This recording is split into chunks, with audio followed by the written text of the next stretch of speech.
नमस्कार बंधुरा आमिष फेले निरामिष परिवारे आपनादेर सबाइके स्वागत जानिए आज के आबारो एक नतून रेसिपि निये हाजिर हये गेছি। बोलुन तो এটা কিসের নাড়ু বানিয়েছি? কেউ না খেলে বুঝতেই পারবে না এই নাড়ুগুলো কি দিয়ে বানানো। অনেকেই এই সবজিটা খেতে চায় না। দেখুন আমি কি সবজি নিয়েছি, পেঁপে।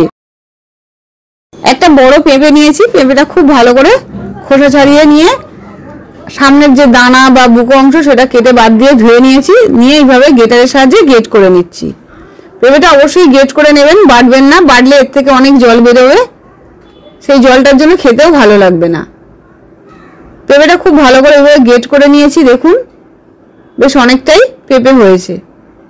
এবার আমি বেশ কিছুটা নারকেল, এখানে একটা নারকেল নিয়েছি, সেই নারকেলটা বেটে নিয়েছি। আর পেঁপেটাকে আমি একটু লবণ জলে ভালো করে ভাপিয়ে নেব।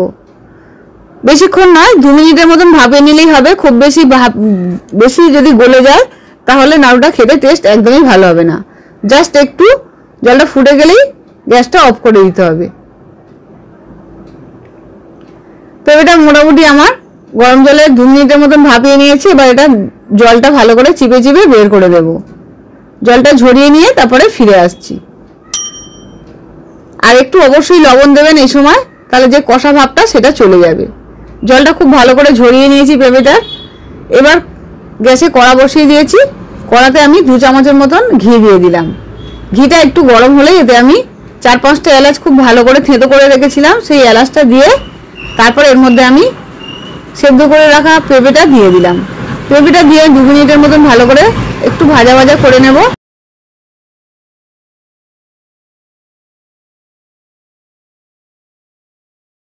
পেঁপেটা দিয়ে অবশ্যই একটু ভাজা ভাজা করে নেবেন।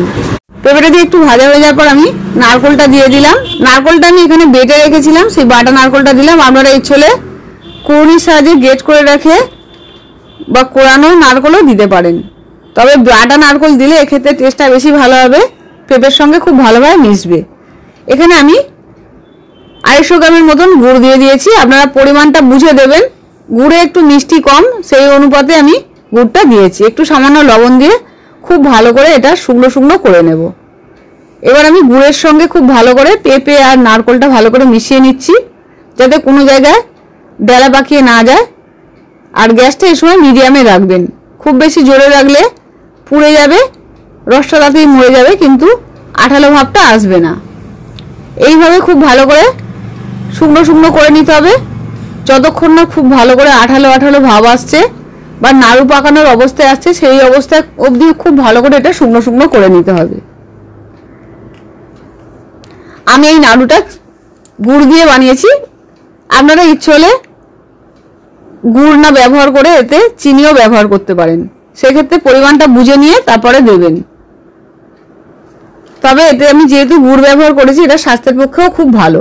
পেঁপেও শরীরের পক্ষে খুব ভালো, আর নারকেলেও প্রচুর পরিমাণে প্রোটিন, ভিটামিন, ফ্যাট এগুলো আছে। অনেকেই পেঁপে খেতে চায় না বা অনেক বাচ্চাও খেতে চায় না, তাদেরও যদি এইভাবে বানিয়ে দেন দেখবেন হাসি মুখে খেয়ে নিচ্ছে। এবার যখন মিশ্রণটা খুব ভালো করে কড়া থেকে শুকিয়ে যাচ্ছে, তখন আমি একটু গরম থাকতে থাকতেই তুলে নিলাম। এটা গরম থাকতে থাকতেই পাকিয়ে নিতে হবে। খুব বেশি ঠান্ডা হয়ে গেলে ভালো পাকানোও যাবে না, আর ঝরঝরে মতন হয়ে যাবে। সেজন্য একটু গরম থাকতে থাকতে হাতে একটু ঘি মাখিয়ে নিয়ে নাড়ুগুলো আমি পাকিয়ে নিলাম। এই নাড়ুগুলো একটু ঠান্ডা হলে আরো একটু টাইট হয়ে যাবে, যেহেতু গুড় দেওয়া আছে। আর অনেকটাই শুকনো করে নিয়েছি। অবশ্যই খুব ভালো করে শুকনো করে নেবেন। পাকটা যত ভালো শুকনো হবে নাড়ুটা ততদিন অবধি রেখে খেতে পারবেন। আমি এটা বাইরে রেখে 1 সপ্তাহ খেতে পারবেন, কিন্তু ফ্রিজে রাখলে এটা আমি 1 মাস পর্যন্ত ভালো থাকবে। এয়ারটাইট বক্সে যদি এটা রেখে দেন 1 মাস পর অবধিও খাওয়া যায়। খুব ভালো করে নাড়ুগুলো আমি এইভাবে পাকিয়ে নিয়ে গোল গোল শেপ দিয়ে দিলাম। আপনারা ইচ্ছে হলে এই নাড়ুটা বরফির শেপেও আপনারা কোনো থালাতে ঢেলে নিয়ে কেটে কেটেও পরিবেশন করতে পারেন। এটা যদি আপনারা থালাতে বরফির সাইজে দেন, সে তুলনায় এইরকম নাড়ু নাড়ু খেতেই বেশি ভালো লাগে, দেখতেও বেশি ভালো লাগে। কেউ দেখে বুঝতেই পারবে না এটা নারকেল নাড়ু না পেঁপের নাড়ু। আর যেহেতু এদের অল্প পরিমাণে হলেও নারকেল দিয়েছি, সেজন্য টেস্টেরও কোনো হেরফের হবে না। খেয়ে সবাই মনে মনে ভাববে এটা নারকেল নাড়ুই হয়েছে।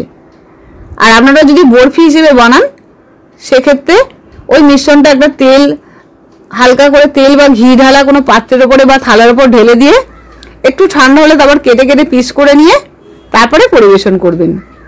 আর ঠান্ডা হয়ে গেলেও খুব ভালো করে কেটে নেবেন, দেখবেন খুব ভালো ভাঙা যাচ্ছে বা কাটা যাচ্ছে।